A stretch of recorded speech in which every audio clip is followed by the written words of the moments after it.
one of the things that always kind of pissed me off about the industry in general is that the journey with a given brand or a given company seems to end as soon as you purchase the putter. And with our stuff, as aforementioned, sometimes there's an adjustment period, and we some of the best relationships with our customers that we have are the ones, that reach out and they're like, God, lag putting really well, struggling from 8 feet. What can you do? And everybody in this building really, really, really loves what they do. We have a lot of fun. We golf a lot, which is different than you see from a lot of the other companies. We prioritize everybody enjoying the game and staying stoked about the game. And when you're stoked about the game, you're stoked to talk about the game, just like you guys are.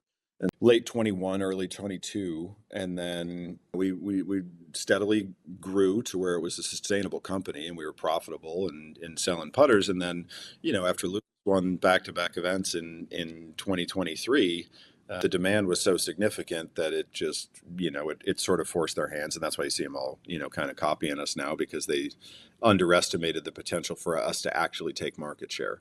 And when, even though they don't put a lot into putters, certainly the big four count on the putter department hitting certain numbers, and all of a sudden they weren't. And we were at that time now too valuable for them to just buy us and shelf the technology or do whatever. And so, and everybody's got everybody's got some version of it, everybody, but there's still. Don't you kind of find that universally? Again, it's not to shit on everything in golf. Let me just put it this way. You see a lot of small thinking in the golf space. Sam, it drives me nuts because it's like if ChatGPT, if they went in a room and said, how do we look like we're doing something different, but it's just this same corporate golf We would like nonsense. to connect with the youths. How do we connect with the youths?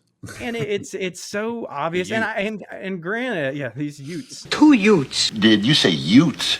Yeah, 2 Utes. And I think, again, there's some percentage of that I totally get. Like I said, even with you guys, like you're going to give the young YouTube star a lab and they're going to putt with it. They're going to excel. They're going to do a cheeky video. It makes a lot of sense in the short term.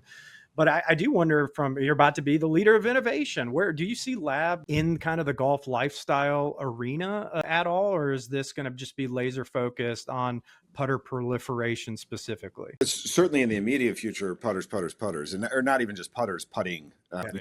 Be sure to comment, like, and subscribe, and to check out full episodes of Please Let Us Golf, the podcast, going over to Apple Podcasts, Spotify, or YouTube. And make sure you're following as we release a new episode every week. Stay plugged.